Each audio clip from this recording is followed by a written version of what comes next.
Bonjour à toutes et à tous et bienvenue dans La Voix des Retailers, votre rendez-vous consacré aux acteurs du retail.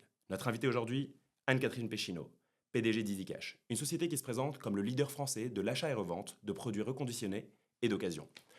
Il compte aujourd'hui 140 magasins aux quatre coins de la France. Alors on le sait, on le sent, et notamment Vinted avec ses 23 millions d'abonnés, la seconde main a le vent en poupe. Et pourtant, un certain nombre de retailers se cassent les dents lorsqu'ils essayent de s'attaquer à ce sujet. EasyCash pourtant y arrive. Alors on va essayer de comprendre aujourd'hui comment ils ont d'abord réussi à se créer, puis à se développer, et comment est-ce qu'ils comptent se développer encore davantage. Alors juste avant de commencer, prenez le temps de vous abonner sur notre chaîne Spotify ou YouTube pour toujours plus de contenu retail. Anne-Catherine Péchineau, PDG d'EasyCash, c'est parti. Bonjour, je suis Anne-Catherine Péchineau, je dirige EasyCash depuis maintenant 2 ans. Et auparavant, j'ai dirigé des entreprises dans des secteurs assez variés, souvent des réseaux, souvent des entreprises en développement ou en retournement. Donc j'ai dirigé Homebox, le self-stockage, à un moment donné où le self-stockage arrivait en France. Il y avait, je crois, 3 centres ou 4 centres de self-stockage à l'époque en France. Désormais, il y en a un peu partout, hein. Ça fleurit le long des autoroutes ou le long des grandes routes. Ensuite, j'ai dirigé Gîtes de France dans le tourisme au moment où Airbnb arrivait en France et où du coup Gîtes de France avait D'accord. quelques difficultés à conserver un parc logement important. Ensuite, je suis allée diriger Rent-A-Car, hein, j'étais déjà sur l'usage hein, plutôt que la possession, sur un moment où on était sur la digitalisation de la location de voitures. Quand je suis arrivée chez Rent-A-Car, on faisait encore des contrats à la main, donc il y avait quand même beaucoup de défis techniques et technologiques, hein. Et puis après, je suis allée dans un groupe d'EHPAD. J'avais envie de faire quelque chose qui avait du sens. Et pour moi, le bien vieillir dans une société qui est vieillissante me paraissait quelque chose d'intéressant. Et j'ai dirigé une entreprise qui s'appelle Colisée. En tout cas, j'ai dirigé la France. J'ai eu, je ne sais pas si c'est la chance, mais en tout cas, la responsabilité de diriger Colisée au moment donné où il y a eu la seconde crise Covid, la vaccination, puis après le livre Les Fossoyeurs, donc un certain nombre de défis importants Un beau, que j'ai dû surmonter. Voilà, un beau parcours donc. un Un, parcours riche. Oui. Félicitations déjà pour ce parcours. Ce que je comprends aussi, c'est que vous aimez les défis, parce que finalement, pas mal de sociétés avec des enjeux qui sont forts et avec des beaux défis à relever. EasyCash n'en fait pas exception et on va revenir. Il me semble que vous aimez aussi les défis sur la partie personnelle. Oui, alors je suis une grande sportive et j'aime bien les défis qui sont plutôt longs. Donc je fais beaucoup d'ultra-distance, de l'ultra-trail, de la longue distance sur route également. Ça fait combien de kilomètres ça en ultra trail à peu près En général, ça va être plus de 100 kilomètres, on va dire Ah entre oui, 80 et 150. ah oui, d'accord. Et Ah puis oui, dès qu'il y a quelque chose, un défi un peu idiot à faire, d'accord. je suis toujours partante. D'accord. Donc la résilience, en tout cas, autant sur la partie personnelle que professionnelle, en tout cas, on peut dire qu'il y a de la résilience. Très bien, bah, félicitations. Je vous avoue, je ne cours pas autant. Moi déjà, si je tiens sur un 10 km, c'est bien, mais Je félicitations. trouve que c'est plus compliqué de courir 10 kilomètres parce qu'il faut le courir à fond, tandis que C'est vrai. voilà, le C'est long, différent. c'est C'est différent, différent. c'est des efforts très C'est différents. différent. Alors pour en revenir à notre sujet du jour, EasyCash, 140 magasins, vous êtes présent aux quatre coins de la France, vous faites à peu près 180 millions d'euros aujourd'hui. On est à 285 millions l'année dernière et D'accord. on a là à date 165 magasins ouverts en comptant les corners que D'accord. l'on a. Et c'est une entreprise qui existe depuis bientôt 25 ans. D'accord. Donc, qui a été créée en 2001, à un moment donné où d'ailleurs on ne parlait pas encore de seconde main, on parlait d'occasion, hein, c'était Mm. moins chic. Mm. Et EasyCash s'est développé petit à petit au cours de ces 25 années en ayant des croissances de chiffre d'affaires chaque année depuis 25 ans. Il me semble qu'il y avait 7 fondateurs initialement. Exactement. Alors, ça a été créé à la base par des gens qui étaient sous une autre enseigne. Et puis, D'accord. l'enseigne s'est cassée la figure. Et ils se sont dit, bah, tiens, ça serait bien de créer une nouvelle marque. Ils ont décidé de créer EasyCash. Et les actionnaires majoritaires d'EasyCash, un certain nombre d'entre eux sont encore au capital, avaient des magasins. Ça a été une enseigne qui s'est créée sur la base d'un modèle en franchise principalement et avec un actionnariat qui était détenu par des gens qui avaient eux-mêmes des magasins. Euh, une tête de réseau qui finalement est assez tournée sur le magasin et avec un vrai partage de la valeur, c'est-à-dire un système qui est gagnant-gagnant de façon à ce que tout le monde puisse continuer à se développer et gagner de l'argent. On le voit aujourd'hui, le modèle de la franchise a quand même aussi le vent quand même en poupe. D'ailleurs, il me semble que vous assistez au salon de la franchise et que vous allez pas rater ce rendez-vous. Vous m'avez parlé de 165 magasins, c'est uniquement des franchises? Alors, sur les 165 magasins, il y a 27 magasins qui sont des magasins intégrés, hein, D'accord. donc qui sont des magasins qui nous appartiennent. Moi, je trouve que c'est toujours important dans un réseau, surtout quand on est dans un réseau de franchise, d'avoir quand même des magasins sur lesquels on peut tester des choses, connaître le métier, pas être complètement décorrélé. Donc, on a 27 magasins, mais notre métier, c'est d'abord un métier de franchiseur, hein, donc Hmm. de développer du savoir-faire et de pouvoir derrière en faire bénéficier ceux qui adhèrent au réseau. Et donc, vous dites que depuis 2001, là, depuis à peu près la création, on est sur une croissance continue. Croissance continue, Là, je crois on... qu'il y a eu une année Covid Ok. où il n'y a pas eu de croissance du chiffre d'affaires, mais croissance continue. Et là, sur ce début d'année, on est également en croissance, hein, donc, Oui, il me semble avoir vu autour des plus 5, plus 6% dans les échos oui, en on est à janvier. plus 5, plus 6% chaque année D'accord. globalement à peu près. D'accord. Après, il y a des Ok. années à plus 7 et puis il y a des Ouais. années à plus 4. Mais Tout le monde ne se voilà. targue pas de ça, en tout cas là sur une année qui a été assez C'est- difficile c'est- pour les retailers. oui, c'est des belles croissances avec un trafic magasin qui reste stable, ce qui n'est pas le cas de tous les retailers. Et puis des familles qui se développent de façon importante. On a un nouveau concept de magasin sur qu'on a beaucoup premiumisé. On voit la famille de produits luxe qui se développe beaucoup. Mais alors j'ai une question parce que en fait moi la seconde main, je vous avoue, pour moi c'est pas du tout nouveau.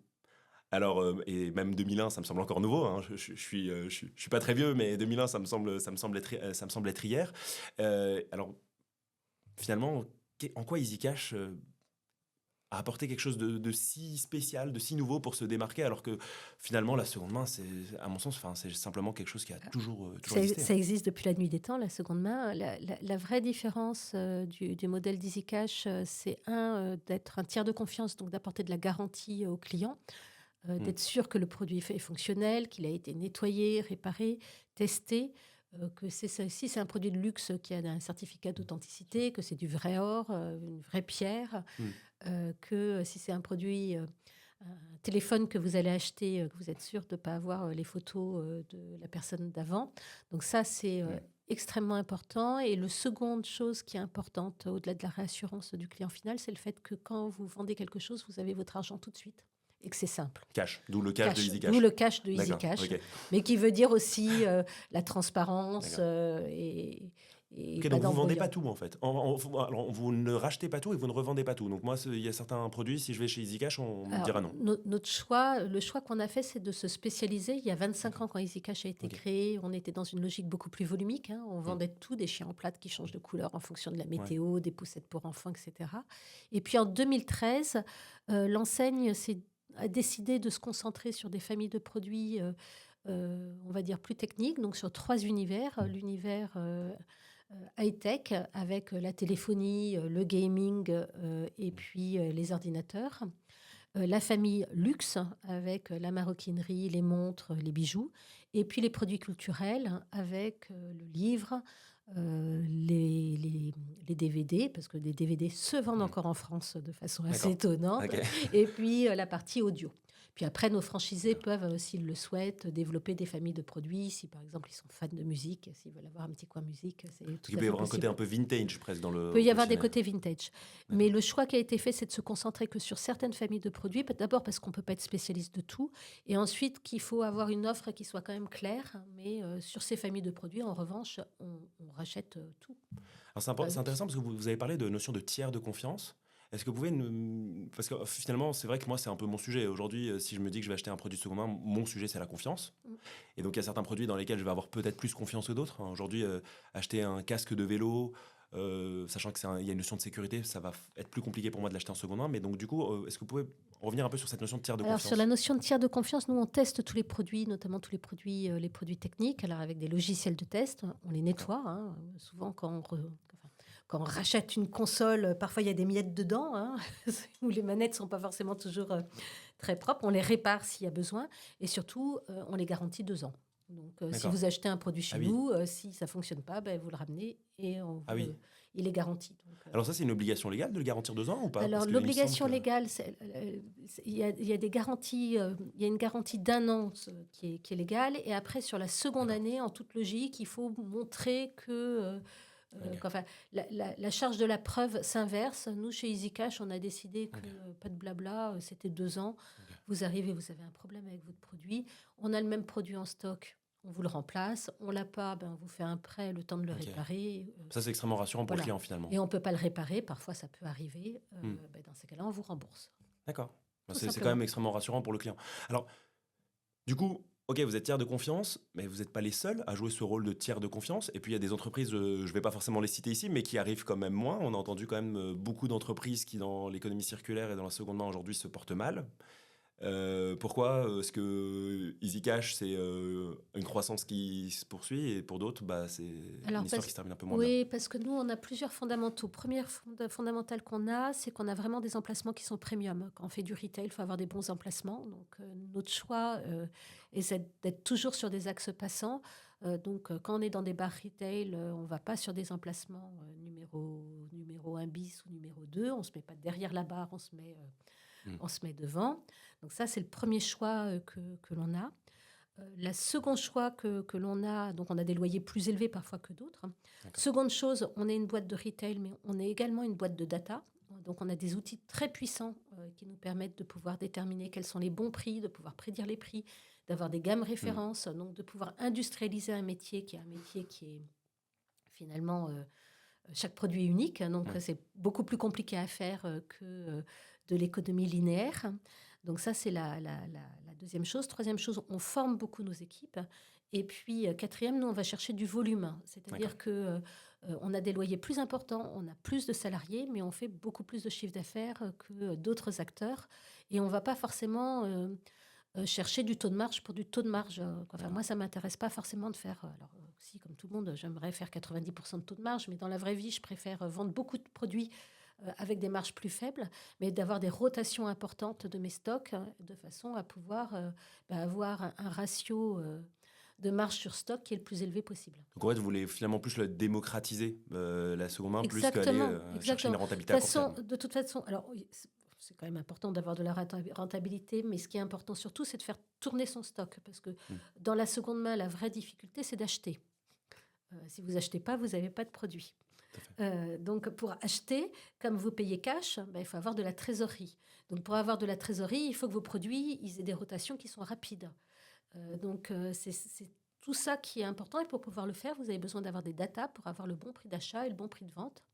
Et pour pouvoir faire tourner vos produits le plus rapidement possible, de façon à, quand quelqu'un arrive au comptoir pour vendre un produit, c'est pas son problème de savoir si vous avez de la trésorerie ou pas. Il a un produit Oui. à vous vendre, à vous de le racheter et Hmm. d'être suffisamment attractif en termes de prix de reprise pour qu'il ait envie de vous le laisser.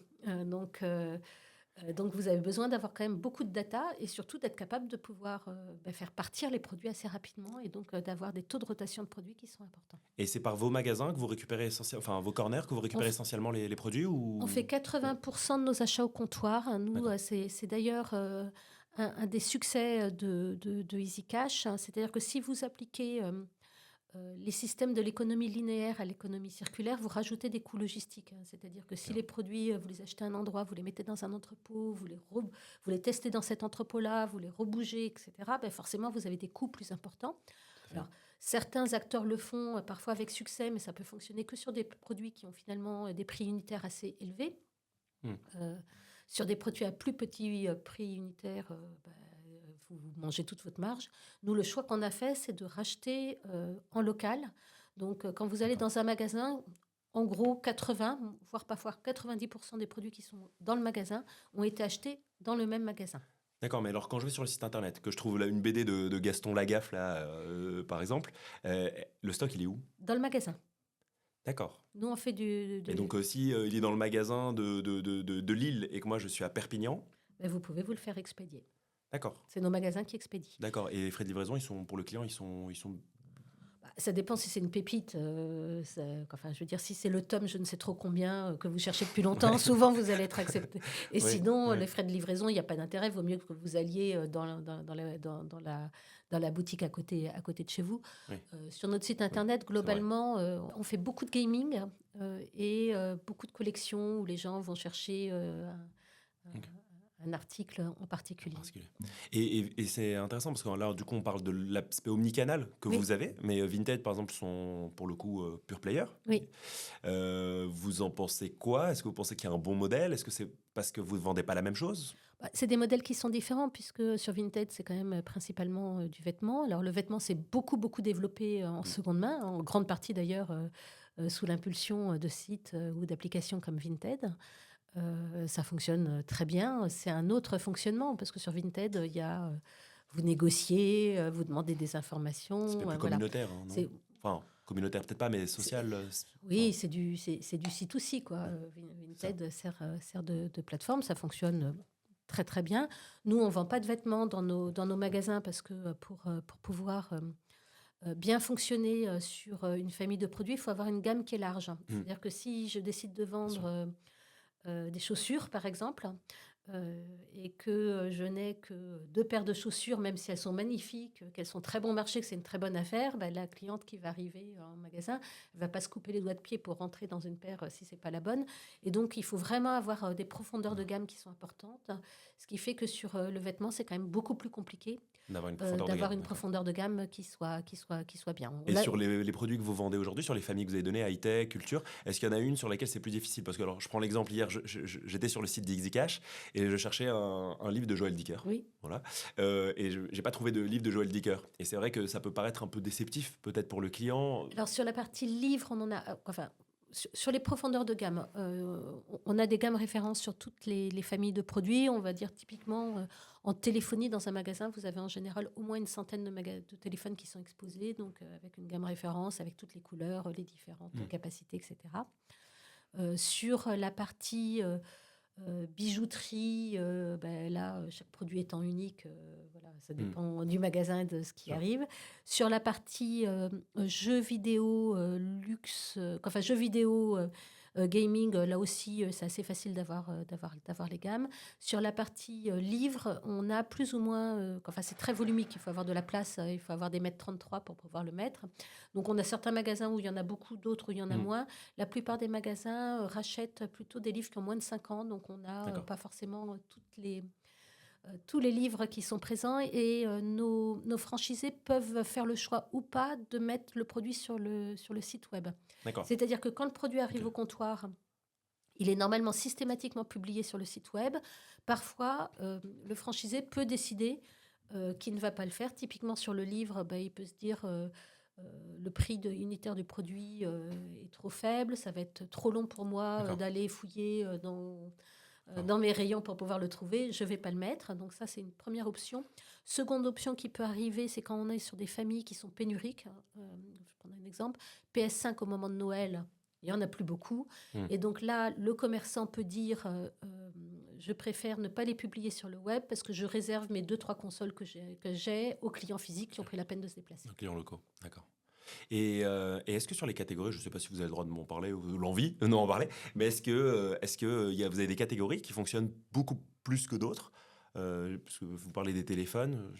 Alors, non, alors, on a une règle chez EasyCash, c'est tout s'achète, tout se vend, c'est une question de prix.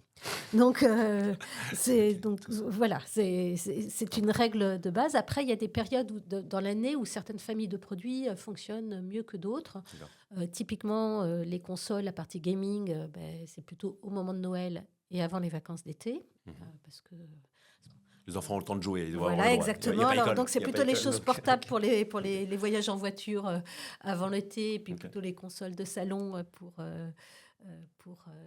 Noël. La partie téléphonie fonctionne à peu près toute l'année, mais il peut y avoir des gammes qui vont mieux fonctionner. Notamment, on voit beaucoup de gammes de téléphones de petit prix juste avant l'été, parce que je pense que les gens prennent des petits téléphones pour quand ils partent en vacances. Mm. Et puis également à la rentrée scolaire, on a des petits téléphones pour les enfants, les élèves qui rentrent en sixième et qui ont leur premier s'équiper. téléphone. La partie gaming va mieux fonctionner à un moment donné, et puis après, il y a des effets de mode, hein, tout simplement. Quand vous avez un nouveau modèle qui arrive, vous allez avoir des espèces d'aspirations et puis des phénomènes qui vont arriver. Et alors, j'ai une vraie question. Là, j'ai regardé les soldes Mm. qui viennent de passer, les soldes d'hiver. Donc, on dit, alors, enfin, Finalement, on a un attrait pour la seconde main. On pourrait penser que les Français ont une espèce de prise de conscience, donc du coup, plus de Vinted, plus d'Easy Cash. Est-ce que c'est ça la vraie raison? Alors, il y a deux raisons. Il y a une raison d'abord de prix, de la bonne affaire, du petit prix, hein, donc, qui est un driver euh, qui est loin d'être négligeable, hein, Hmm. qui existe. Donc, Oui, parce que en fait, dans le classement des meilleurs performeurs pendant les soldes, on trouve Vinted, et juste à côté, on trouve Shein et Temu, oui. Donc, il y a qui font pas de soldes d'ailleurs. voilà, il y a ce Qui font pas de sujet-là. soldes. Ouais. Après, il y a également un sujet, on va dire, de prise de conscience écologique qui arrive quand même et qui, pour nous, est un driver important chez certains de nos clients. D'accord. Donc, alors, ils n'iraient pas payer plus cher un produit de seconde main, mais le fait que ça soit également un achat qui fasse sens, on s'aperçoit quand on fait des études sur nos clients que c'est loin d'être négligeable. Et ma conviction, c'est que cette partie-là va de plus en plus prendre le dessus, notamment avec les nouvelles générations qui consomment quand même beaucoup plus de seconde main que les baby-boomers ou les cadres d'une quarantaine ou d'une cinquantaine d'années. Voilà, Ils ne sont pas visés. globalement. Euh, Mais est-ce qu'il n'y a pas un aspect contextuel aussi de ça? Alors là, on sort quand même d'une vague inflationniste. Alors certes, et puis, C'est ce qu'on pourrait se dire. Après, quand on regarde dans l'histoire d'EasyCash, ça fait 25 ans qu'on existe. Il y a eu des moments où il y a eu des tensions sur le pouvoir d'achat et des moments où il n'y en a pas eu. Et on a toujours été en croissance. Donc, je pense que c'est une tendance de fond. Le marché de la seconde main, il a fait x2 en 5 ans. Les prévisions laissent penser qu'il refera x2 sur les 5 prochaines années. Donc, c'est une vraie tendance de fond qui va arriver, puis qui fait sens de toute façon dans un monde fini. À un moment donné, il vaut mieux essayer de faire durer et de donner une seconde vie à ces produits. mais après, l'avantage, c'est que vous pouvez jouer sur les deux tableaux, j'ai l'impression de ce que j'entends. C'est-à-dire que finalement, lorsque on est en contexte inflationniste difficile, bah, finalement, on a l'argument prix. Et puis quand ça va mieux, entre guillemets, alors ça va mieux, c'est difficile d'évaluer le ça va mieux, bah, finalement on a l'argument plutôt de conscience écologique. On voit que le bio, par exemple, a un peu souffert pendant cette crise inflationniste. Finalement, vous avez un peu la chance de pouvoir un peu jouer sur les deux. C'est effectivement une des chances de la seconde main, c'est qu'il y a plusieurs motivations pour pouvoir consommer de seconde main. Il y a des gens qui consomment de seconde main parce qu'ils n'ont pas le choix, tout simplement. Et puis, il y en a d'autres qui le font pour les bonnes affaires, parce que ça leur permet de se payer quelque chose d'un peu mieux que ce qu'ils voudraient, enfin de ce qu'ils auraient pu se payer en neuf. Et puis, il y en a qui le font par conviction. Et c'est intéressant parce qu'il y a aussi peut-être un autre point auquel je pense là comme ça, c'est que en fait, et vous nous en avez un peu parlé tout à l'heure finalement, c'est que la seconde main, c'est aussi parfois l'occasion d'avoir quelque chose qu'on n'aurait pas pu avoir autrement. Tout à fait. Finalement, une chasse au trésor un peu. Alors, Une chasse au trésor. c'est le cas sur certains produits. Il y a des produits qui sont des produits pépites. Sur le rétro gaming, on a des collectionneurs qui viennent quasiment toutes les semaines en magasin pour voir si le produit qu'ils cherchent est arrivé. On l'a également sur des produits de luxe. Il y a des produits de luxe qui sont extrêmement difficiles à avoir ou sur lesquels il faut s'inscrire sur des listes d'attente et on attend plusieurs années avant d'avoir. Les Rolex, par exemple. Voilà, pas les citer. exactement. En seconde main, vous en avez. Elles sont existantes et vous n'avez pas besoin d'attendre, tout simplement. Et puis parfois, effectivement, il y a des clients qui n'osent tout simplement pas ouvrir la porte de certaines boutiques de luxe et qui se sentent plus à l'aise dans une boutique de seconde main parce que c'est moins impressionnant. Oui, je sais pas. tout à fait. Très bien, merci beaucoup. J'avais une question parce que vous parlez du prix. On en a parlé juste avant du prix, qui est un des trois motifs, en tout cas des deux motifs principaux. Finalement, est-ce que vous avez une idée aujourd'hui de l'écart de prix? Enfin, en fait, la promesse qu'on fait aux clients, c'est de dire bon, bah, finalement, votre produit en neuf, il coûte tant. Nous, il coûte X % de moins en moyenne au global. Enfin, Alors, en moyenne, c'est plutôt du 30%, mais après, ça dépend. Typiquement, on parlait de montres de luxe, ça décode très peu. Donc, il y a des produits qui décodent beaucoup et d'autres qui décodent beaucoup moins. Donc, là, ça fait vraiment partie, nous, de notre savoir-faire, de pouvoir adapter nos prix en permanence, et nos prix d'achat et nos prix de vente, de façon à avoir un produit qui soit attractif et de permettre à tout le monde de faire une bonne affaire, c'est-à-dire à la personne qui vend le produit d'être heureuse parce qu'elle a l'impression d'avoir fait une bonne affaire et puis d'avoir eu de l'argent tout de suite. La personne qui achète le produit, d'avoir l'impression aussi de faire une bonne affaire, puis au milieu, au commerçant, de faire une bonne affaire en arrivant à gagner sa vie. Ça, c'est vrai que c'est un point. Alors moi, j'ai un iPhone chez moi, Mm. pour le coup, que j'aimerais revendre. Je passerai sûrement chez EasyCash, en tout cas pour voir ce qu'on me propose. C'est vrai qu'une des premières questions que je me dis, alors en l'occurrence, un iPhone, ça doit être un iPhone 15, un iPhone Mm. 14, et un frein psychologique qui me vient comme ça, c'est que je me dis, bon, on va me proposer un prix qui va être dérisoire. Bon, finalement, est-ce que je le garde pas en backup? Je crois qu'il y a beaucoup, beaucoup de téléphones dans les tiroirs des Français qui sont en backup. Là, c'est assez simple, hein, il suffit d'aller sur notre site internet pour faire estimer le prix. D'accord. Là, vous avez un prix minimum en dessous duquel on ne vous rachètera pas le. Ok. Enfin, c'est interdit de descendre en dessous de ce Ah, prix-là. d'accord. Ok. Donc, si le prix vous paraît suffisamment intéressant, vous vous déplacez en magasin. Là, à ce moment-là, on teste D'accord. pour s'assurer que le produit est bien fonctionnel, que les touches ID fonctionnent bien, que l'écran n'est pas cassé, etc. Donc, avec une série de tests. Et puis, si vous êtes d'accord, ben, on vous paye, hein, donc soit par virement instantané sur votre compte bancaire, soit Ok. en cash, si vous préférez sortir avec plein de billets. Le cash, ok. Merci beaucoup. Et ça soulève un point, l'estimation du prix. En fait, l'estimation du prix, donc là, vous dites que sur Internet, sur votre site, il y a la possibilité d'avoir une estimation de prix. J'imagine qu'en magasin aussi. Du coup, ça me fait poser la question, est-ce que c'est un outil en fait, dans lequel je vais compléter des champs sur Internet, j'imagine que oui, mais en boutique, est-ce que c'est le même outil qu'utilise finalement votre... C'est le même outil, c'est un D'accord, outil qui est un outil propriétaire. Alors, d'accord. nous, on a développé nos propres outils tout simplement parce qu'on n'a pas eu le choix, hein. Il y a Mm, 25 ans, mm. quand on a Vous avez- commencé, ça n'existait pas. Et puis, chaque produit est unique. Donc, on a un ERP métier qui gère chaque produit de façon unique, hein. Actuellement, je crois qu'on doit avoir 1 million de produits en D'accord, stock là, qui sont sur le site internet et qui sont tous différents. Et on a également un outil de pricing hein, qui s'appelle Easy Price, sur lequel, qui est implémenté en permanence avec toutes les données du réseau, avec du machine learning et puis de l'IA prédictive, catégorie de produits par catégorie de produits, parce que les comportements ne sont pas les mêmes. Typiquement, sur la marque à la pomme, on sait que chaque année, il y a un truc qui s'appelle une keynote, que ça va mm, avoir un effet sur les prix, d'accord, que les produits vont plus ou moins décoter. Donc, voilà, nos algorithmes de prix s'adaptent à ça. d'accord, Et après, le magasin, chaque commerçant indépendant va sur des bornes adapter sa politique. Nous, on a des prix minimums en dessous duquel il est interdit de racheter. d'accord, Parce que sinon, on est en train d'arnaquer la personne qui est en face. d'accord, ok, Donc, ce prix minimum est une borne. Ensuite, il y a un prix maxi, qui est le prix au-dessus duquel c'est compliqué de gagner de l'argent. d'accord. Et le commerçant, en fonction du stock qu'il a, va Jouer entre les deux. jouer entre les deux. C'est S'il un a franchisé en général, on a dit à part dans 27 Exactement. cas, à part dans 27 L'idée, magasins. l'idée dans la seconde main, c'est de se dire, est-ce que je rends service à mon client en lui achetant le produit ou est-ce que je me rends service à moi? D'accord. Si vous arrivez avec des sacs pleins de DVD, je pense que je vais probablement vous rendre service en les Oui, prenant parce qu'ils vous oui, encombrent et que vous en faites rien. c'est sûr. Donc là, je vais être Je moins comprends. généreuse. En revanche, je suis à 2 jours de Noël, vous arrivez avec Une PS5. une PS5 et j'en ai plus. Mm. Je vais me rendre service et donc là, je vais être particulièrement généreuse et je peux avoir des marges qui vont être très très faibles, hein, même simplement de 10 ou 15 euros sur une PS5 parce que je sais que je vais la vendre dans l'heure qui suit, quoi.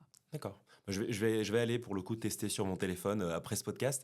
Alors, moi j'habite en Belgique, donc la question, ça fait le lien avec ma question d'après, c'est aujourd'hui donc les magasins sont en France. Est-ce qu'il y a une velléité de développement à l'international, ailleurs en Europe?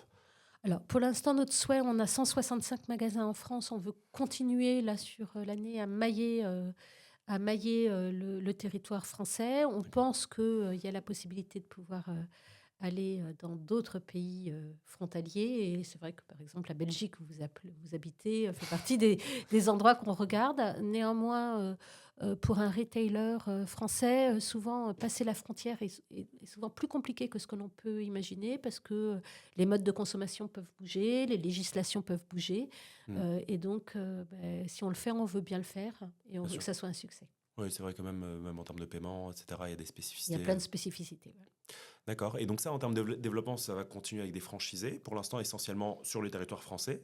Vous avez une idée du chiffre On pense qu'on a de la place pour 250 à 300 magasins, on va dire, dans l'état actuel D'accord. du marché, ce qui nous laisse quand même un petit peu de possibilités de développement. Et notre souhait, on va continuer à se développer un petit peu en magasins intégrés, mais on restera toujours dans les mêmes pourcentages D'accord. entre la partie franchisée et la partie magasin intégré.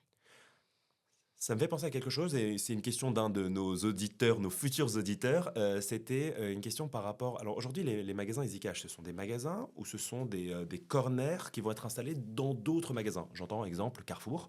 On a un corner EasyCash chez Carrefour. Est-ce que vous avez une préférence pour l'un ou pour l'autre? Est-ce que vous voulez développer les deux? Voilà, Alors, on a principalement des magasins qui sont des magasins, des vrais, enfin des magasins solo. solo. Donc, sur les 165 magasins que l'on a, on a 15 corners, D'accord. qui sont des corners qu'on avait développés avec Cora, donc qui sont passés sous pavillon Carrefour. On a également un shop-in-shop dans un magasin Auchan et on a un corner dans un magasin Carrefour qui est géré par un locataire gérant. Nous, on croit aux deux modèles. Le modèle magasin solo est plus facile parce que c'est souvent des modèles sur lesquels on arrive à faire des chiffres d'affaires plus importants. Mais le modèle corner fonctionne également bien. D'accord. Ça dépend vraiment beaucoup de la motivation des équipes pour pouvoir les faire tourner. D'accord. Donc ça, c'est du développement quantitatif, on va dire. Plus de magasins. Bon, c'est quand même aussi une tendance. Je pensais à un autre développement, à deux autres types de développement. Il me semble que l'économie circulaire, c'est pas que l'achat reconditionné et d'occasion. Il y a plein d'autres façons de faire de l'économie circulaire. Typiquement, je pense à la réparation. Il me semble que le temps d'utilisation d'une perceuse, c'est 11 minutes. Est-ce que vous avez aussi des velléités d'aller sur d'autres verticales de l'économie circulaire, type la réparation? Oui, on a 30% de nos magasins qui ont déjà des ateliers de réparation, D'accord. qui sont pour l'instant plutôt en back-office qu'en front-office. Donc, on a développé un meuble de réparation dans notre nouveau concept de façon à le mettre dans le magasin, au centre, au cœur. Et mon objectif, c'est qu'on ait au moins 50% des magasins là assez rapidement avec un atelier de réparation. Et l'idée, c'est que 100% des magasins aient un atelier de réparation assez rapidement. En tout cas, c'est dans notre feuille de route 2030, à quelques exceptions près. On a un ou deux magasins qui font 50 mètres carrés. Ça va être un peu compliqué de caler. Ensuite, ça, c'est le premier sujet. Ça, c'est sur le sujet, on va dire, du rallongement finalement de la durée de vie des produits. Et puis également de pouvoir racheter des produits qui ne sont pas fonctionnels et de pouvoir les réparer pour pouvoir leur donner une seconde main. C'est plus facile quand vous avez la compétence en interne. Après, vous parliez de durée d'utilisation et donc de valeur de l'usage plutôt que de propriété, donc de location. C'est des choses auxquelles on réfléchit, mais on n'est jamais arrivé à poser un business model qui soit rentable.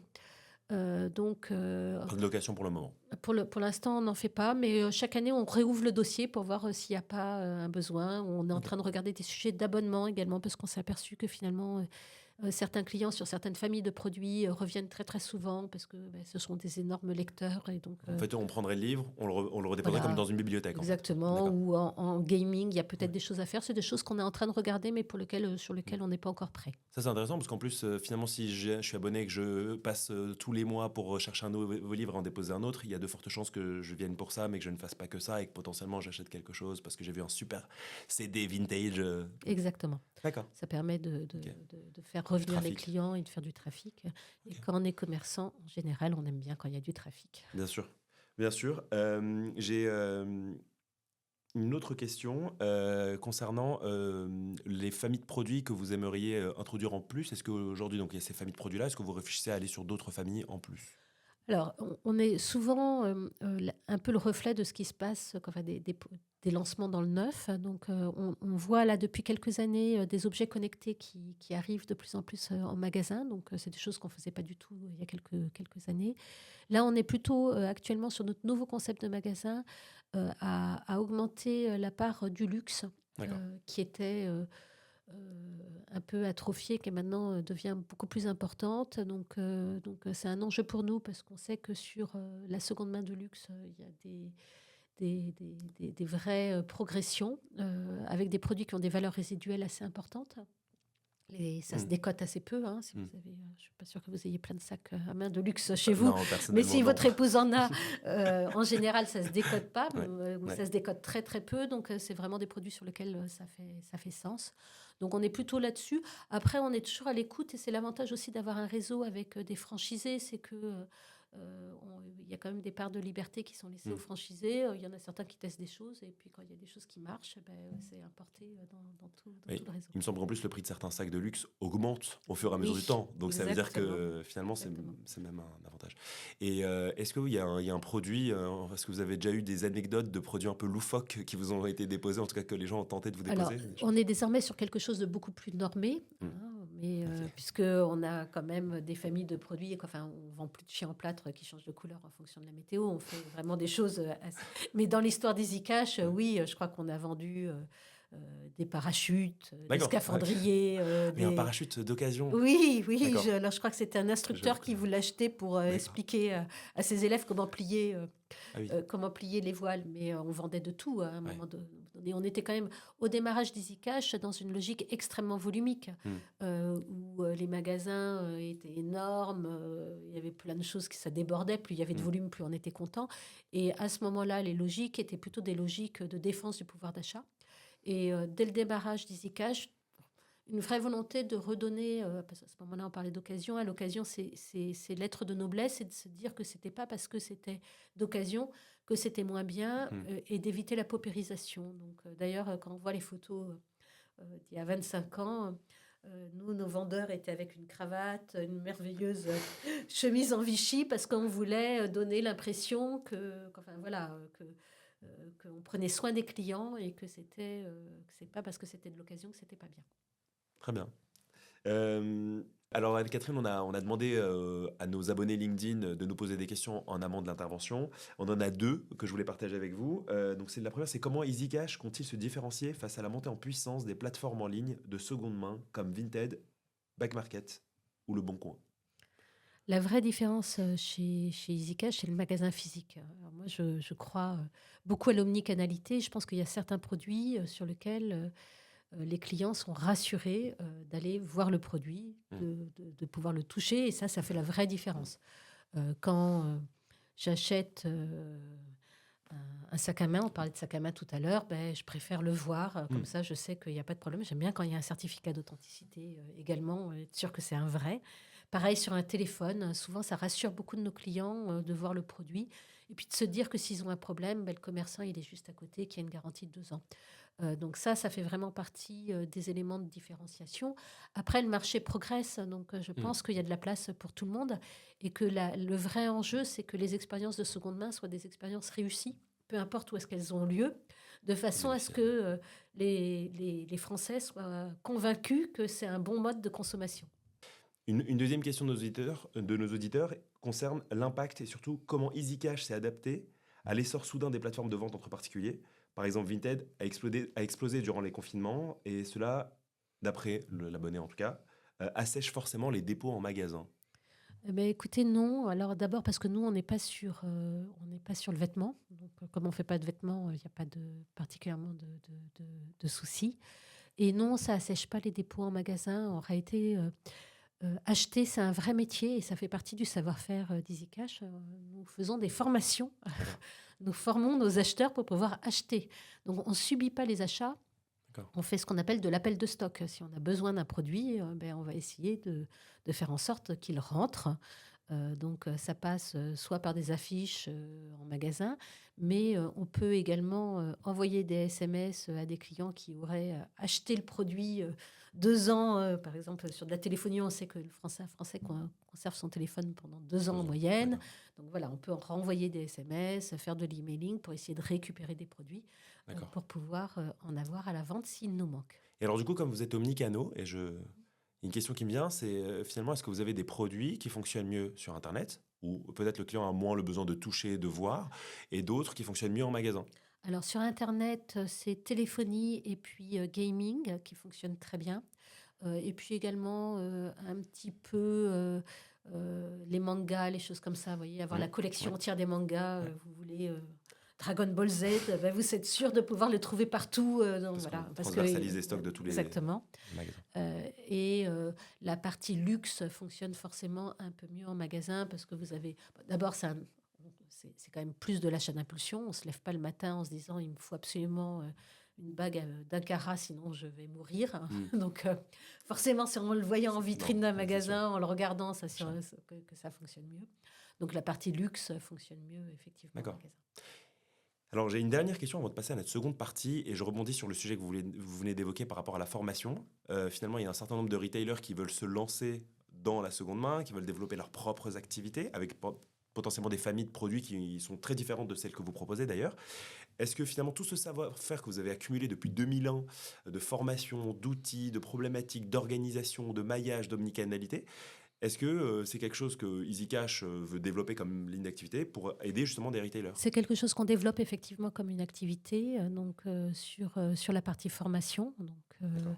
et puis également sur la partie, conseil et accompagnement avec, des logiciels métiers, qui permettent de pouvoir, fonctionner aux produits au PIM unique, hein. Oui, on a créé une filiale, D'accord. qui accompagne des retailers, sous réserve qu'on ne soit pas sur des familles, qui soient enfin, on va Et qui pas. s'appelle comment du coup? Enfin, je sais pas si elle a un nom Elle d'ailleurs. s'appelle Pragma. Pragma. Ok, très bien. Et on était dans Très une bien. logique, très grecque, quand nous avons créé nos filiales. Et pour rebondir sur la formation, notre conviction chez EasyCash, c'est qu'il y aura un métier de la seconde main, qui sera, on va dire, enfin, qui aura ses lettres de noblesse qu'à partir du moment où il y aura des formations qui seront certifiantes et reconnues. Et donc, on a déposé, auprès de France Compétences, un premier certification métier sur le métier, d'acheteur de seconde main, qu'on a obtenu là en début d'année, de façon à se D'accord. dire que, voilà, il fallait D'accord. que nos collaborateurs, mais également les collaborateurs, d'autres enseignes, qui font des achats de seconde main, puissent avoir un diplôme certifiant. Et donc, notre ambition, c'est de déposer d'autres certifications, de façon à ce que, le métier d'acheteur, enfin que les métiers de seconde main soient reconnus, tout simplement. C'est qu'il y a un vrai diplôme. Très bien. Mais ce que je vous propose, c'est de passer à notre seconde partie. Et du coup, on va faire le lien avec ce qu'on vient de se dire. Nous, aujourd'hui, BCC, en tant que cabinet, on accompagne des retailers. Une des problématiques qu'ils ont, c'est justement, est-ce qu'on doit aller ou pas sur la seconde main? Est-ce que ça doit être finalement un produit d'appel ou une façon de faire venir un client pour générer plus de trafic? Ou est-ce que ça doit être une ligne d'activité à part entière? Comme aujourd'hui, on a le e-commerce et les magasins, bah, est-ce qu'on n'aurait pas le neuf et la seconde main? Donc, ce que je vous propose, c'est par rapport à nous, nos retours d'expérience et les questions que l'on a pu observer de la part de nos clients, que finalement on revienne sur les différentes questions qui se posent pour créer leur ligne d'activité de seconde main. Très bien. Aujourd'hui, la première chose qui revient souvent quand on parle avec des retailers, c'est de dire oui, d'accord, je vais lancer une activité dans les magasins de seconde main, par exemple des perceuses de seconde main, mais quid de la rentabilité? Parce que en fait, je vais devoir mettre en place une équipe, je vais devoir en place des méthodes, je vais devoir mettre en place un espace, si c'est un corner, il faut qu'il y ait quelqu'un derrière ce corner. Qu'est-ce qu'on répond finalement à ces retailers qui se disent en fait, ça va me coûter de l'argent? Hein, c'est toujours compliqué, de faire de l'économie circulaire, quand on réfléchit comme en économie linéaire. Il faut se poser la question de pourquoi est-ce qu'on veut faire ça. Est-ce qu'on veut faire ça, pour faire venir des gens en magasin, et puis se dire que la seconde main, finalement, dans son offre de prix, ben, ça va être les prix les plus attractifs ou les plus Mm. bas marché. Et dans ces cas-là, l'objectif n'est pas forcément un objectif de rentabilité. Ça peut être un choix Mm. assumé. Typiquement, au démarrage, lorsque Cora a lancé ses corners, leur souhait était plutôt de donner du pouvoir d'achat à leurs clients en se disant, D'accord. on ne veut pas perdre de l'argent, mais l'objectif de rentabilité n'était pas forcément un objectif important. L'idée, c'était de se dire, on a une offre complète. Et après, si on veut gagner de l'argent, c'est tout à fait possible de gagner de l'argent, mais en revanche, il ne faut pas opérer ça comme de l'économie linéaire. Donc, il faut avoir une vraie offre, euh, une vraie gamme, des vraies personnes qui sont formées. Et donc, ça demande forcément de développer un niveau de chiffre d'affaires suffisamment important pour que ça soit rentable. Alors, ça peut l'être, mais les entre-deux, en réalité, fonctionnent assez rarement. Mm. J'ai tendance à dire que les objectifs flous amènent à des conneries précises. Et voilà, quand on ne sait pas très bien ce qu'on en veut, ben, on n'en a pas grand-chose. Donc, Ouais. je pense qu'on est un peu là dans cet entre-deux actuellement. Je suis persuadée que les acteurs du neuf vont y arriver, parce que ça s'y prête très bien, hein. Mm. Mais il va falloir peut-être pas le faire partout, peut-être le faire que sur certaines familles de produits, peut-être le faire sur toutes les familles de produits. Et puis, ça va demander d'autres modes de fonctionnement, puisque en économie linéaire, vous avez vendu votre dernier pantalon, vous appuyez sur un bouton, même vous appuyez même pas sur le bouton, et puis 3 jours après, le pantalon, il revient en Mm. magasin, vous n'êtes pas obligé de l'acheter. c'est moins compliqué. Euh, le mode de TVA est différent. Enfin, il y a plein Ouais. de choses qui sont différentes, donc il faut s'acculturer à tout ça. Mais est-ce que finalement, sans investir vraiment, Sans investir vraiment et massivement, vous aurez des résultats qui seront forcément très décevants. parce que en fait, aujourd'hui, en tant que client, on va pas acheter de la seconde main pour faire plaisir au retailer. Donc en fait, si on va dans le rayon, alors moi, je pratique pas de course à pied comme vous. Hein, je fais plus du CrossFit, donc je soulève plus des poids. Typiquement, acheter des haltères ou des kettlebells, enfin voilà, des Oui, poids. Je me dis, c'est parfait pour de la seconde main. oui, C'est un poids mais en revanche, et ça coûte très cher. oui, mais il faut que vous ayez du choix. Faut que j'ai du choix. C'est-à-dire que S'il y a que si 6 vous allez kilos, dans votre rayon, on va dire, de seconde main sur la partie CrossFit, et ça. puis que vous avez que des kettles de 4 kilos, et puis vous n'avez pas du 6, du 10, du 12, du 24 ou du 36, eh ben, vous ne serez pas Bah, content. Donc, il faut vraiment avoir du choix, il faut avoir un vrai rayon qui soit présent. Mais alors la différence, c'est que vous, c'était un peu facile parce que finalement, vous avez pu choisir sur quoi vous êtes parti, alors qu'aujourd'hui, bon, je prends un Décathlon, la seconde main, finalement, ils vont devoir sourcer ce que leurs clients veulent. Et donc, si ce que moi je veux, c'est des kettles de 2, 4, 6 jusqu'à 25 kilos, 24, rarement Mm. 25 en kettle, mais si je veux aller par exemple jusqu'à 24 kilos, c'est-à-dire qu'il faut qu'ils soient capables de sourcer des kettles. Oui. Et finalement, ils font comment? Parce qu'en fait, finalement, Leurs clients ont forcément des kettles. Donc, et là, il y a des techniques de sourcing pour pouvoir le faire. et lesquels? C'est tout simplement de demander aux clients. Si D'accord. vous ne demandez pas aux clients Ouais. D'aller chercher dans ces d'aller placards. chercher dans ces placards, vous avez peu de chance. Et puis l'avantage des enseignes du neuf, c'est qu'elles ont des bases de données clients assez importantes en général, qu'elles connaissent assez bien. Elles peuvent assez bien cibler, segmenter en C'est vrai fonction qu'il des faut. achats que vous avez faits. On sait que vous Ouais. faites du crossfit et pas de la pêche. Donc, Oui, a non, c'est sûr. priori, voilà, Enfin, j'en ai fait un peu à une époque, mais là, je fais plus. Ok. ou peut-être qu'on sait que du coup, que vous avez fait de la pêche, mais que ça Voilà. fait longtemps que vous n'avez pas J'en fais acheté de plus. pêche et que si je Exactement. veux, du coup, si je veux me lancer dans la pêche de seconde main, c'est à vous qu'il faut Tout à fait. que j'aille D'accord. Donc, ça faire appuie des sur la offres. data. Ça appuie sur la data, mais c'est vrai que du coup, ça rejoint ce que vous avez dit en première partie, c'est que moi, une kettle, ça coûte cher, les poids coûtent cher, Oui, par exemple. Il faut que le prix auquel on me la reprenne soit aussi intéressant. tout à fait. Voilà. Et Tout donc, à fait. du coup, ça peut aussi intéresser les gens qui ont acheté pas mal de poids pendant le Covid, qui les ont Oui, mis dans un coffre et qui les ressortent plus. Il y a peut-être quelques trésors qui sont cachés. il y a des trésors. Je crois qu'on vendait des bancs de musculation à un moment donné chez Easy Cash et puis on a décidé D'accord. d'arrêter parce que ça prend beaucoup de place et que finalement, à côté d'un bijou en or, ça n'a pas grand sens. Oui, Donc, ça prend de la place. on a arrêté. Ouais, ça prend beaucoup de place. Donc, ok, très bien.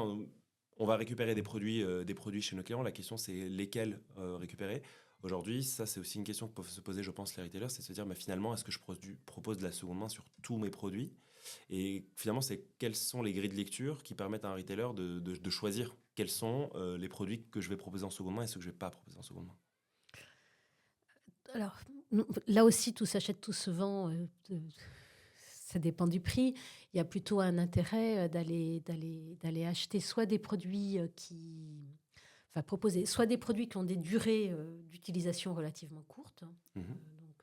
Typiquement, c'est souvent la raison pour laquelle beaucoup de marques de vêtements pour enfants proposent des produits parce que voilà, Ouais. les enfants, ça grandit tellement vite que quand on achetait un vêtement, le jour d'après, quasiment, il n'est plus à la bonne taille. Donc, ça peut être des produits qui ont des durées d'utilisation relativement courtes, mais c'est souvent des produits sur lesquels les prix d'achat et les prix de vente sont relativement faibles. Donc, si on veut pouvoir dégager de la rentabilité avec ça, ça veut dire qu'il faut qu'on n'ait pas de chaîne logistique ou quasiment pas. Il faut acheter le produit sur un point A et le revendre sur le même point, parce que si vous commencez à le bouger, vous perdez toute votre rentabilité. Après, ça peut être des produits plus chers, sur lequel la décote va être moins importante, et sur lequel, du coup, vous allez pouvoir avoir une chaîne logistique peut-être qui va plus ressembler au marché du neuf, parce que du coup, vous allez pouvoir avoir des prix, des chaînes logistiques ou des points de contrôle qui peuvent être externalisés. Et aujourd'hui, il y a un certain nombre de retailers, lorsqu'ils lancent leur activité d'occasion, on voit que c'est un corner, quelque chose de très localisé. Ikea, il me semble, viennent de faire ça aussi à Italie 2 dans leur nouveau magasin. Decathlon, c'est aussi des corners. Est-ce que finalement, vous recommanderiez, pour un retailer, parce que c'est différent pour EasyCash, vous faites que de la seconde main, est-ce que vous recommanderiez d'avoir finalement mon rayon running avec des chaussures de running neuves et en dessous des chaussures de running d'occasion? Ou est-ce que vous recommandez d'avoir un espace occasion? C'est toujours un peu compliqué de pouvoir décider, enfin, de donner des recommandations à la place des marques. On voit que les 2 fonctionnent. Il y a des enseignes qui arrivent à mettre, sur certaines typologies de produits, des produits, du produit de seconde main à côté du produit neuf. Je pense, sur de l'électroménager, ça peut se faire, de temps en temps et dans ces cas-là, le produit neuf est un produit d'appel. Mm. Il me semble que Cultura fait la même chose, sur la partie livre. Donc, vous avez un livre d'occasion, un livre neuf, sur D'accord. certaines typologies de produits. Ça marche bien parce que ça offre un vrai choix. Mais dans ces cas-là, le produit d'occasion, sert de produit d'appel, quelque Mm. part. C'est le petit Mm. prix. Oui. C'est ce qui... Enfin, plutôt que de vendre un truc, qui a fait 5 fois le tour de la planète, et qui a été fabriqué dans des mauvaises conditions à un endroit donné, ben, on C'est vend sûr. du produit d'occasion. Mm. Et après, l'autre choix qui peut être un choix plus logique euh, en termes de people et de RH, c'est de faire un corner, parce que dans ces cas-là, on a des vendeurs qui sont spécialisés, on peut faire de la conduite du changement, Avantage. etc. Mais c'est vrai que, en général, quand on va dans une enseigne, on y va pour acheter un produit, on ne sait pas forcément si on va acheter un produit d'occasion ou un produit neuf, ça dépend un peu de l'offre que l'on va avoir. Donc, je Mm. pense que, c'est plus facile de faire un corner, c'est sans Oui. doute plus puissant d'arriver à mettre les produits à l'intérieur. Oui, parce que le corner, par conséquent, c'est aussi le lieu de sourcing potentiellement en Oui, magasin. exactement. Et donc là, c'est plus facile. Je sais qu'il y a un endroit où Voilà, je vais faire. Et finalement, ça veut aussi dire qu'il y a un défi pour les retailers parce qu'ils vont devoir avoir quelqu'un qui s'y dédie. On sait que les retailers, aujourd'hui, leur sujet, c'est la masse salariale. On voit que Action, aujourd'hui, c'est 5 à 6% de leur masse salariale en vendeur. Enfin, en tout cas, ce que je veux dire, c'est qu'aujourd'hui, quand on parle à un retailer, il nous dit, je ne peux pas ajouter quelqu'un en plus. Oui. Donc finalement, c'est Sur la partie, c'est sûr que sur la partie seconde main, le pourcentage, quoi, enfin, la masse salariale est beaucoup plus importante. Nous, on a en général, on va dire 14% de notre chiffre d'affaires, qui est de la masse salariale. D'accord. Donc, parce que chaque produit étant unique, il y a quand même beaucoup plus de manipulation. D'accord. Donc, nous avons industrialisé beaucoup de choses. Les étiquettes, elles sortent en automatique, avec le prix d'achat, enfin, tout ça sort en automatique. On a même des accélérations. Alors, accélération, chez nous, c'est les baisses de prix qui peuvent sortir en automatique quand le produit est depuis trop longtemps en stock. Mais néanmoins, il faut quelqu'un, qui aille enlever l'étiquette, remettre la nouvelle étiquette, qui refasse le merch en permanence, parce que tous les jours, vous avez des nouveaux produits. Donc, vous avez une masse salariale qui est plus importante. Donc, il faut dédier des personnes pour pouvoir le faire au démarrage. Sinon, ça ne marche pas. Mais est-ce que finalement, c'est pas plus facile de commencer avec vous, en partenariat, par exemple, ou autre que vous enfin, Nous, mais en tout cas, finalement, oui, que parce de... qu'on accompagne, on accompagne effectivement les retailers, notamment sur l'animation, des équipes, la formation, Ça permet de faire un POC, expliquer, finalement, une voilà, espèce de ça proof permet of concept, de vérifier qu'il de y a vérifier un que ça attrait. fonctionne bien. Même si on sait que ça peut fonctionner, mais c'est aussi, il faut que ce soit bien fait, et le risque, c'est de mal le faire, ou de le faire à moitié, comme on disait, de Oui, pas vraiment alors investir. souvent les équipes, se piquent au jeu, parce que c'est un métier, c'est assez passionnant. Donc, on l'a vu, nous, sur les corners, que l'on a en grande distrib, les salariés sont très contents, de travailler, parce que, c'est gratifiant de donner une seconde vie au Oui, produit. ça a du sens. Ça donne du sens, et puis, leurs actions ont un vrai impact sur les ventes. C'est-à-dire qu'en fonction de la façon dont c'est mis en avant, enfin, finalement, ça donne aussi, enfin, c'est une des difficultés de la seconde main, c'est que, en réalité, c'est beaucoup moins centralisé en termes de prise de décision, Hmm.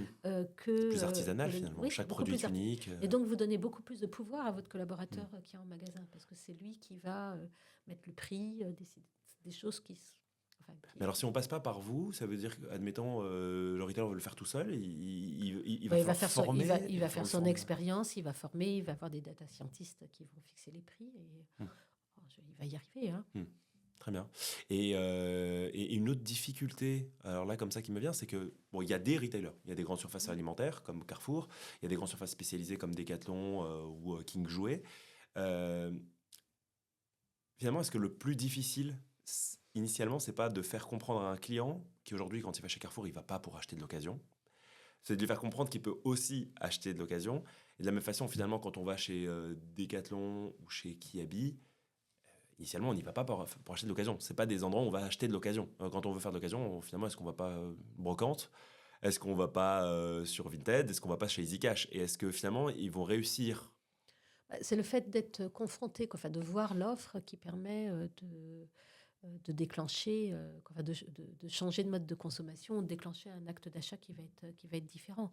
Après, il faut avoir une vraie offre. C'est-à-dire que si vous avez un malheureux 1,33 m avec, 3 vêtements qui se battent en duel, qui sont tout au fond du magasin, il y a peu de chances que ça soit vu, et il y a peu de chances que ça soit acheté. En revanche, si c'est présenté, si c'est mis en valeur de la même façon que le neuf, avec autant d'attention, Hmm. autant de qualité, ça marchera forcément. D'accord, donc c'est aussi un défi en magasin, c'est un Et, défi pour convaincre l'aspect financier d'investir sur le sujet. je pense que c'est un vrai choix d'entreprise. C'est un choix. C'est-à-dire que si le retailer veut y aller, il faut faire un vrai test, grandeur nature, en mettant un tout petit peu de moyens. Et on a parlé de... Parce que finalement, est-ce que la supply est très impactée par ça? Parce que finalement, quand on voit EasyCash, finalement, vu que le stock, il est géré finalement au niveau d'un magasin, est-ce que ça impacte beaucoup la supply chain? Non, ça impacte peu la supply chain. En revanche, ça impacte quand même. Il y a des sujets IT, puisque chaque J'allais y produit est venir. unique. Donc, ça, c'est quand même assez important. Il y a des sujets financiers, parce que les modes de TVA sont différents. En seconde main, on est en TVA sur marge, on n'est pas en TVA sur vente. Donc, voilà, c'est des modes de fonctionnement qui vont être différents. Et puis, il y a beaucoup de conduite du changement et d'éléments people. C'est d'ailleurs pour ça que beaucoup d'acteurs de seconde main parfois font appel à un autre commerçant pour pouvoir gérer leur rayon de seconde main. C'est le cas sur le jouet avec Dezio qui est dans pas mal euh, de chaînes spécialisées en jouets, parce que du coup, il consacre juste de l'espace et puis ça va être... J'ai vu ça chez Monoprix Maison, ou en tout cas leur partie seconde main, il est géré par finalement une autre entreprise. Mais ça permet, on va dire, de pas faire, en tout cas, de pas faire toute cette partie conduite du changement, de pouvoir juste allouer un espace et puis de voir si ça marche ou pas. Donc les aspects financiers, les aspects RH change. Et est-ce qu'il y a pas... vous avez parlé des aspects IT, si on peut juste revenir là-dessus. Finalement, quand je dis que j'ai envie de créer une verticale seconde main... Il faut être capable de pouvoir gérer chaque produit de façon unique, puisque, prenons un exemple d'une perceuse. Même si vous avez 5 modèles de perceuses identiques, elles vont toutes être différentes parce que 5 ans d'utilisation, compte 2 ans. Compte 2 ans, il y en a qui vont être peut-être très abîmés visuellement, d'autres non. Donc chaque prix va être unique.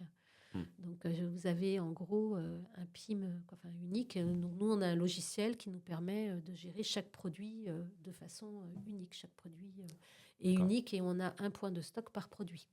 D'accord. Donc ça, c'est quelque chose qui, d'après vous, peut être un qui va être un peu plus compliqué, d'adaptation IT. En tout cas, il va falloir faire quelques développements pour pouvoir le faire. D'accord. Très bien. Ou sinon, gérer ça de manière beaucoup plus basique, en se disant, je fais du vêtement, mon vêtement, je sais pas, mes robes à smock vont valoir tel prix, le col Claudine va avoir tel prix, ou j'ai des prix uniques pour toutes les typologies de produits. Mais là, quelque part, la rentabilité va être moins bonne. Ça permet juste de pouvoir tester l'appétence du produit. En revanche, quand on veut passer au stade suivant, qui est de se dire, je vais développer la rentabilité et aller chercher de la marge supplémentaire, les points de marge, ils vont se chercher sur la capacité à pouvoir bien pricer chaque produit de façon unique.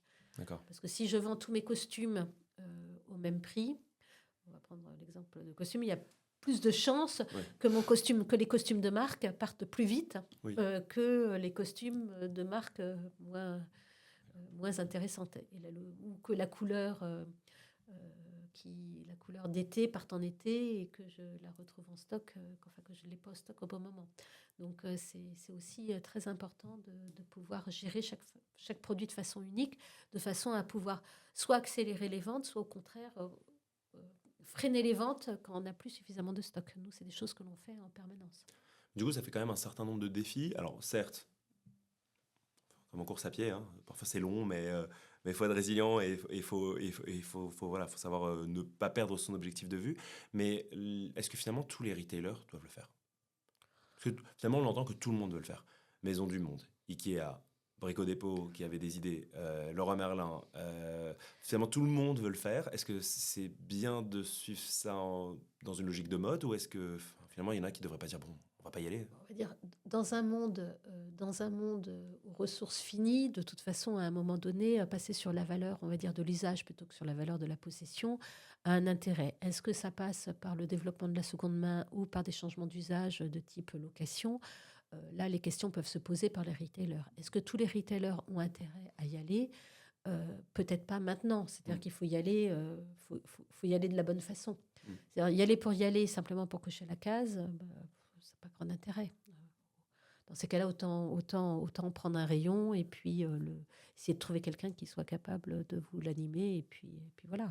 Mais c'est un peu ce qu'a fait finalement Carrefour aussi, en faisant appel à EasyCash pour installer un certain nombre de corners, si j'ai bien compris. Alors, oui, sauf que sur les concepts qu'on a, nous, avec Carrefour, c'est le stock de Carrefour, D'accord. les salariés Carrefour, et nous, on fait notre métier quelque part de franchiseur. On apporte le savoir-faire, les outils, Mm.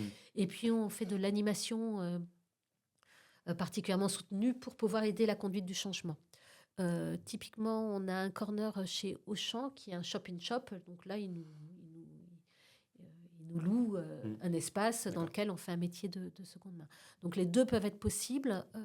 Nous, on s'aperçoit que pour pouvoir le faire sur le business model EasyCash, il faut qu'on ait des minimums de chiffre d'affaires, puisque nous, on fait notre métier en essayant d'être assez attractif sur les prix. Donc, on a des taux de marge qui peuvent être plus faibles que d'autres.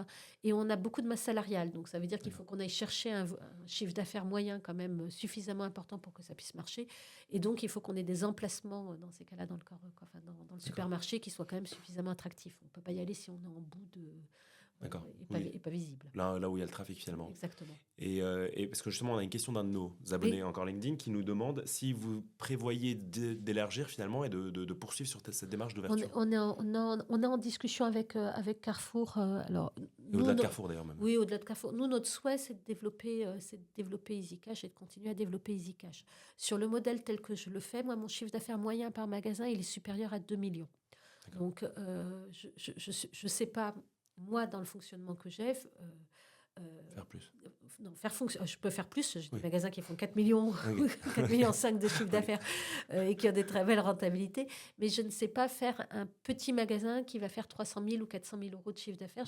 Sur le modèle EasyCash, ça ne fonctionne pas. Okay. Ça ne veut pas dire qu'il n'y a pas de rentabilité, qu'on ne peut pas le faire sur d'autres modèles. Mais dans ces cas-là, il faut moins de personnel, donc peut-être d'autres familles de produits que celles que l'on fait, sur lesquelles il y a besoin quand même de beaucoup de réassurance. Donc ça veut dire qu'on ne peut pas le faire partout, voilà, tout simplement. Ok, très bien.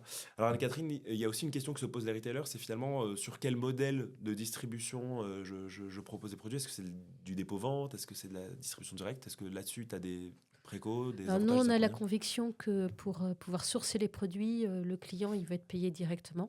Donc ça marche bien mieux. C'est-à-dire que si tu m'apportes le fameux iPhone dont tu me parlais tout à l'heure, et que je te dis que je vais te le payer, et que je vais te le payer dans 15 jours, ou dans 20 jours, ou dans 30 jours, quand je l'aurai vendu, tu auras moins envie de me le laisser que si je te le paye tout de suite, parce que d'abord, ça crée du stress, de la suspicion. Après, l'inconvénient de payer tout de suite, c'est que du coup, en termes de BFR, en termes de cash, c'est pas forcément... Tu sors le cash avant de le rentrer.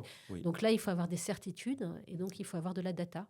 Si je sais que ton téléphone, je vais le vendre en 14 jours, et que je vais le vendre à tel prix parce qu'il va perdre 25 centimes par jour où il est détenu, je vais pouvoir te l'acheter sans aucun problème. Si j'ai pas de data, je vais avoir plus de doutes. Alors ça, c'est le cas où c'est moi, Rami, avec mon téléphone en tant que particulier. Mais si tu as une... Est-ce que, d'ailleurs, c'est peut-être que vous ne le faites pas, mais est-ce que finalement, vous avez des entreprises qui vous disent, moi, j'ai 200 téléphones, je vous les dépose, et finalement, lui, peut-être que ce sera plus du dépôt-vente pour le coup. Alors, on fait peu avec les professionnels pour l'instant. Ça fait partie de choses qu'on regarde. Une des difficultés pour la partie professionnelle, c'est finalement le fait que ça soit de la TVA sur marge, qu'il n'y ait pas de...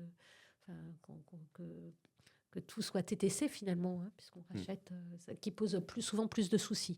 Donc on le fait assez peu, mais ça pourrait être le cas. Après, c'est vrai que la difficulté quand tu rachètes 200 téléphones du même modèle, il faut être capable... Pas forcément le même modèle, mais... Oui, mais souvent les flottes de téléphones des entreprises sont à peu près les mêmes. Il faut être capable de pouvoir le dispatcher, parce qu'il est peu probable que tu sois capable de vendre les 200 téléphones dans le magasin ou dans le point de vente. Donc ça va demander de la logistique, et donc du coup, comme tu vas avoir des coûts logistiques, tu vas acheter moins cher. Alors justement, tout à l'heure, tu as dit que ce serait intéressant dans un rayon, potentiellement d'avoir un produit d'appel qui serait l'occasion, parce que moins cher, et avec un produit neuf, ou même inversement en fonction. Ça rejoint quand même un sujet que moi j'ai pu aborder avec certains retailers qui tout de suite vont lever un peu l'alerte sur la cannibalisation. Qu'est-ce que tu en penses de ça en fait? Je pense que c'est un faux problème. Il y a effectivement certains retailers qui vendent plus de téléphones d'occasion actuellement que de téléphones neufs. Après, c'est une vraie question de choix d'entreprise, hein. C'est un choix, c'est de l'engagement aussi. Mm. Euh, D'autant plus si dans l'entreprise, la personne en charge de la seconde main est indirectement concurrente de la personne qui est en charge il du... y a beaucoup de concurrents, mais c'est vrai que enfin, de temps en temps, j'entends des retailers qui me disent on va racheter de l'occasion pour permettre de donner de l'argent pour que les gens achètent du neuf. Ça me paraît être de temps en temps un peu des hamsters qui tournent en rond. Donc, Oui. je pense que c'est des changements de mode de consommation. C'est-à-dire que si on veut aller dans la seconde main, c'est pour changer les modes de consommation des Français. C'est pas pour faire comme si. Donc, est-ce qu'il y a des risques de cannibalisation? J'en suis pas si sûre que ça. Finalement, c'est un produit, c'est un besoin différent auquel C'est on des répond. besoins qui vont être différents, des appétences de clients qui vont être différents. Certains clients achètent de la seconde main sur certaines choses, pas sur d'autres. Voilà, Ouais, finalement, un retailer il devrait se dire par rapport aux 3 points qu'on a évoqués au début de ce podcast, finalement, il va prendre le produit d'occasion soit parce qu'il est moins cher, soit parce que j'ai envie d'avoir un acte responsable, soit parce que c'est une pièce que je ne trouverai pas ailleurs. Et ça, finalement, s'il ne le trouve pas chez le retailer, il ira le chercher chez un concurrent. Tout à fait. Donc, autant le On proposer. peut le proposer, moi. En tout cas, ça serait ma préconisation. Après, je comprends que ça soit compliqué et qu'il y ait une vraie conduite du changement à mener. Moi, j'ai une dernière question un peu plus générale pour toi. Est-ce que finalement, qu'est-ce que tu penses finalement, ton avis aussi un peu personnel sur... on parle beaucoup donc d'easy cash, de la seconde main, d'économie circulaire, etc. Mais finalement, on a quand même des mastodontes qui arrivent et qui sont pas du tout sur les mêmes logiques de valeur, sur les mêmes logiques de fonctionnement, sur les mêmes logiques en termes de consommation. À ton avis, en tant que aussi observatrice finalement de tout ça Ouais, là, moi, mon avis, c'est plutôt un avis, on va dire, personnel, citoyen, engagé. Je pense que j'ai fait comme beaucoup de peut-être d'auditeurs qui vont nous écouter des écoles de commerce sur des logiques qui étaient très volumiques, hein. On a été dopé au volume en permanence en se disant que il fallait toujours plus, toujours grossir, toujours faire davantage. Dans un monde fini, on sait très bien que ce système-là est un système qui va nous conduire à notre perte et que si on pense aux générations futures, c'est pas très responsable de faire ça. Alors, c'est douloureux de changer de business model, mais je pense qu'il y a une vraie urgence à le faire et que les retailers qui ont la chance de bien aller, parce que c'est quand ça va bien qu'il faut changer les choses, c'est pas quand c'est la catastrophe, c'est plus compliqué, devraient réfléchir à d'autres modèles, parce que le modèle volumique du toujours plus, il n'est pas soutenable. Ça ne va pas aller. On est d'accord. Donc, merci à toutes et à tous d'avoir suivi cet épisode de La Voix des Retailers. N'hésitez pas à vous abonner si vous ne le faites pas déjà sur Spotify ou sur YouTube. N'hésitez pas aussi à liker, commenter, partager. C'était un plaisir, Anne-Catherine. Plaisir partagé, merci. Merci, Anne-Catherine. Et puis, on se retrouve pour un prochain épisode très prochainement.